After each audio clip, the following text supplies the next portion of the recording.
खेती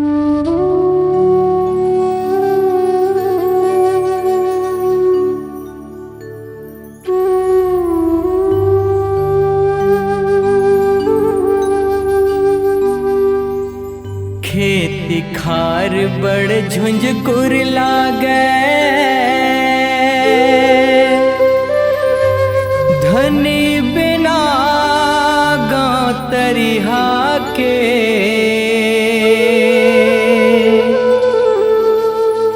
भौरा कहाँ भुला गे हावे,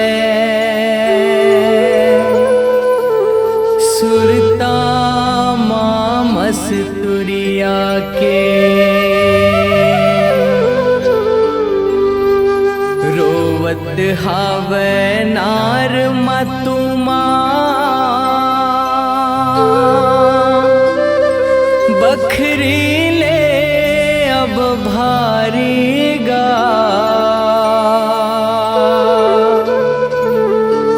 फिटिक अंजोरी माँ बदरी,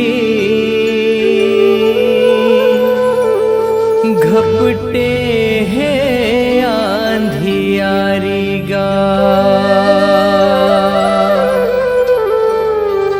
संग चलई भावे नहीं कोनो ला,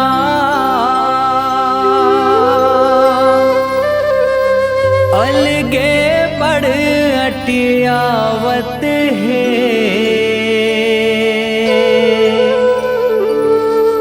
कौन धरही तोर लुआठी,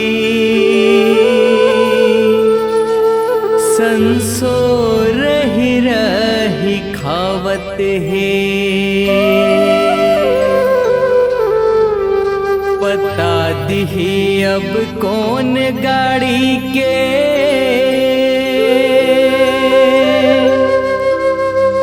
कोनो गवैया सहरिया के।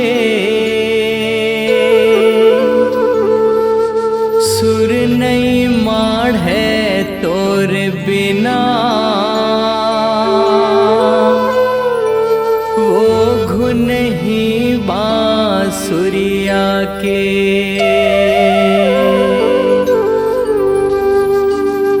वारे मोर पढ़ की मैना, छैहा भुइया नहीं भावत है। मन नहीं डोले माघ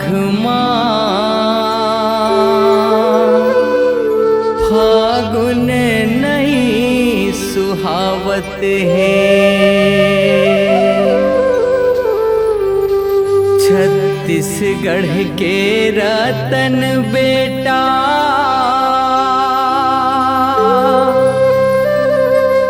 सुरता गा तोर आही जी।